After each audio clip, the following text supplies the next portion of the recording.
Unplanned, an independent pro-life movie, was a surprise hit at the box office recently. Hello and welcome to this portion of Vocal Point. I'm Jerry Newcombe. We're going to talk about the movie Unplanned with Terry Schilling, who's the executive director of the American Principles Project, AmericanPrinciplesProject.org. And Principles, of course, is spelled P-L-E-S. Terry, great to have you back on the program. Thank you for joining us. Thanks for having me again, Jerry. I really appreciate being here. Sure, and I was delighted to see your article about the movie Unplanned, which I thought was a really well done movie, and I was glad to be able to support it on its opening weekend. I know that opening weekend can be a make it or break it for a film. But tell us about your thoughts of Unplanned. I think it's the most powerful depiction of abortion and the reality of the tragic disaster that abortion is on this country. Several times, I didn't cry, but it was very emotional for me. I think that it was just so powerful, and the abortion lobby for years has been telling women to shout their abortions. And I think that I don't think they realized that Abby Johnson was going to do that and make a movie about it. But this is going to change hearts and minds. It's going to have a lasting impact. I think it's the Uncle Tom's Cabin of our generation. Oh, wow. That's amazing. And by the way, Uncle Tom's Cabin is so politically incorrect. But this was a book that pricked the conscience of a nation. And it's a very important book in history. As far as Unplanned, this is the story of Abby Johnson, who was with Planned Parenthood for 8 years, and she even was promoted to be the director of the Bryan, Texas clinic, which was in the kind of the overall Houston area, a whole conglomerate of affiliates. And she was ambitious and climbing up the corporate ladder, and was even the employee of the year. Without giving too much away, what else do you want to say about the film and her story? Look, it gets to the heart of what abortion is. It shows it in very real terms. Father Frank Pavone, he's the head of Priests for Life, and he says all the time, America will not reject abortion until America sees abortion.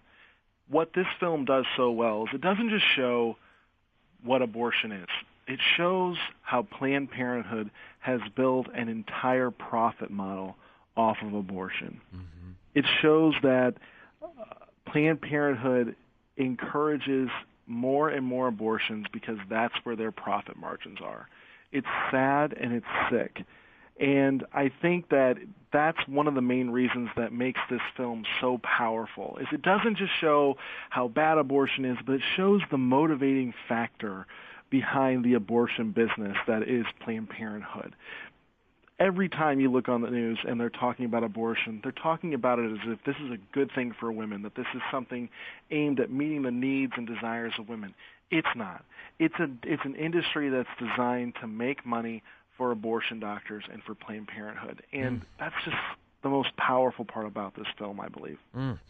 You have a quote in your article about Unplanned, and this quote is one of the lines from the movie. Abby's supervisor is very upset at her for saying, speaking up in a corporate meeting, and the supervisor is saying, we need to sell more abortions. And Abby is like, well, I thought the whole point of this was to help the women, and if abortion's what the women need, fine, but not to sell abortions. And here's what the lady says to Abby in a scene, quote, let me explain something to you. And this is quoted in your article, and I appreciate you doing that. Mm-hmm.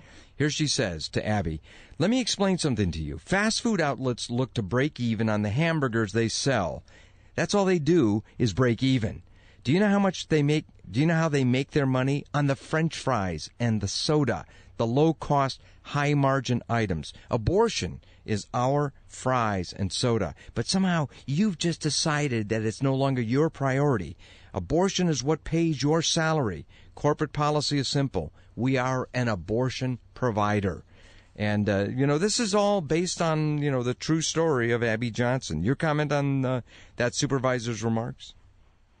It's true, and it's an accurate reflection of why they're in this business. They are in this business to perform as many abortions as possible, and the sick thing is that the later in the pregnancy, the more money they get, right? So if you get an abortion at 3 weeks, at like 3 months, it's going to be a lot cheaper than an abortion at 8 months, 9 months. So these guys make more money the more obvious it is that it's a baby. It is a gruesome, gruesome industry, and it's shocking that Americans are still tolerating it being around, let alone still accepting the fact that they're allowed to get government funding. And I just want to say before I go on, thank goodness for President Donald Trump for cutting Planned Parenthood's funding through Title X, family planning services, and redirecting it to actual, women's health clinics that don't perform abortions. We're so lucky to have a president like Donald Trump who recognizes abortion for the evil tragedy that it is. And that quote though is right. They look at abortion as burgers and fries and shakes. It's not. They don't look at it as a baby. They don't look at it as at these women as if they're moms. They're not actually meeting the need. Look, put yourself in these young girls' shoes. They're scared. They're alone. They feel like they have no other option besides to go to Planned Parenthood. And what do these wealthy abortion doctors do? They take the life of their firstborn child in most cases. And they charge them money for it. I mean, look, if this is such a public service, then do it all for free. You don't have to pay soup kitchens to perform their duties. Soup kitchens don't charge the homeless people that come in and get food. If abortion is such a public service, then do it all for free. But you can't get that to happen because everyone knows abortion is not a loving act. Back in the days of the Yellow Pages, somebody would say, if they ever asked the question, well, how do you tell if you look up under the word abortion the difference between the Planned Parenthood or the other abortion providers versus the loving pro-life pregnancy centers that do their services? And the answer was, which ones have the credit card logos? In other words, money, ka-ching. And it's that the answer is the abortion providers, the Planned Parenthoods. By the way, there's going to be spoiler alerts in this discussion, so sorry. But everybody needs to see this movie. And I've had Abby A. Johnson herself, in fact, on this program itself a couple of years ago explaining her own story. What really changed her, and they showed this so early in the movie, but and she's told this, story countless times. What changed her was when she herself saw on a sonogram an actual abortion performed in her own clinic, and it was just seeing that instantly turned her pro-life. That kind of reminds me of that quote from Father Pavone that you said earlier. Yeah. America will not reject abortion until America sees abortion.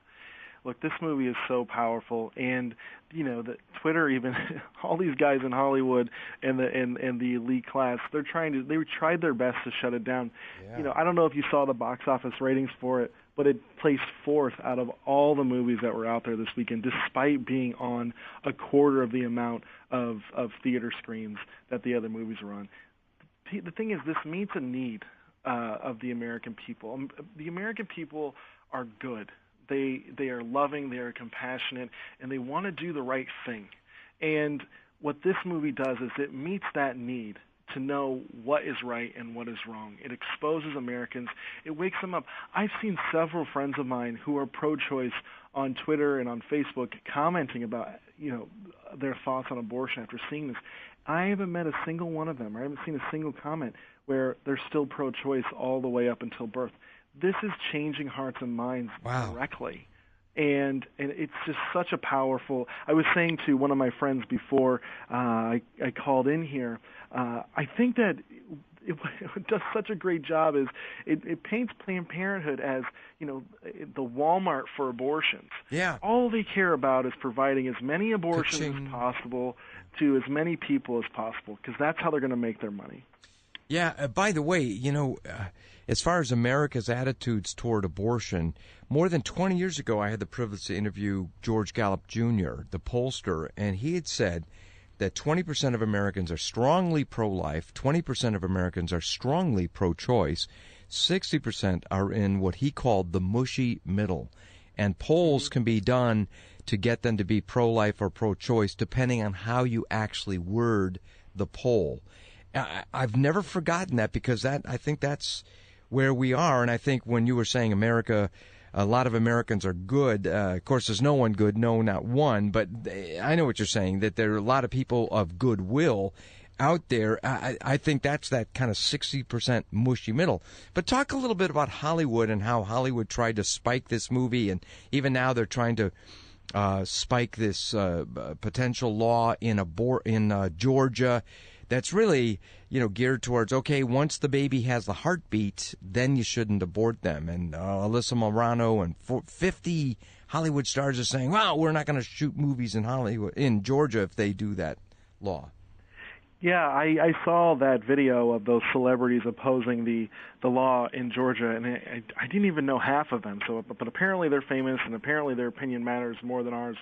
I don't know. I disagree. But the incredible thing that we have going on in this country, look, this is a time for change. There's something big happening here. There's something big brewing. And I think that this movie is coming at the perfect moment. We now have 5 pro-life justices on the Supreme Court. And when Ruth Bader Ginsburg passes away and President Trump nominates Amy Coney Barrett or someone else that's pro-life, you can bet your bottom dollar that Roe will be challenged. And what you're seeing now across the states, in the red states, you're seeing them pass laws to prepare for that challenge to Roe. They're passing heartbeat bills. They're passing pain-capable bills. They're passing all types of bills. And on the other side of the aisle, in the blue states, you're seeing them codify Roe. You're seeing them legalize abortion even up until just after birth. And this is a real fight. This is going to be a moral battle, and we're going to need to fight in the ballot box. And I think the thing that's most impressive here is that politicians across the country are standing up for life. It's what a lot of people don't realize, and even what I didn't realize up until a few years ago, was that Roe said that viability was what determined protections for a human being. Viability, your ability to survive outside the womb. All of these laws are aimed at challenging that false argument. You're not a human being because you're viable outside the womb. Otherwise, we could pull them off of life support at any moment. You're viable. You're a human being because you can feel pain. You're a human being because you have a heartbeat. You're a human being because you have brainwaves. You're a human being because you have a different set of DNA. This is what is being challenged here across the country in various state legislatures. And I'm so thankful and so proud of all of these very brave men and women. And I'm telling you, this fight is going to be led and won by women. The women are coming out of the woodwork. They regret their abortions. They've had friends that have been hurt by abortion, and they're not going to take it anymore. They know they've been taken advantage of, and they're standing up and they're saying no more. Well, what's cool, too, about Abby Johnson is that not only did she write this wonderful book, Unplanned, and then she wrote a follow-up called The Walls Are Talking, talking about it's actually testimonials from people inside abortion clinics. But she's also now started a project called And Then There Were None. And the main purpose is to help people like her that had worked in abortion clinics to transition out of the abortion clinics, because if they all leave, there's no clinic workers, then that would shut down the whole abortion industry, and it is an industry. Okay, we have 40 seconds left. I don't understand the number 4 or number 5. I thought it was number 5 in the box office. You said number 4. Oh, I'm sorry. The last thing that I had seen, I thought it was number 4. Yeah, maybe the numbers changed. Yeah, and I'm not sure why the difference. Okay, we have 20 seconds left. What about a comment on the fact that it's R-rated? I think that that's exactly right. This is not a movie that you should take your underage daughters to go see by themselves. You should take them with a parent, and this confirms that we're right. Abortion is inappropriate. You should get parental consent. I think it's totally in line with the principles that we know and believe in. I agree. Having seen the movie myself, I thought the RU 486 scene definitely merited that movie to have an R rating. It is absolutely worth seeing. Unplanned, must see it. AmericanPrinciplesProject.org. Thank you, Terry. Thank you so much, Jerry.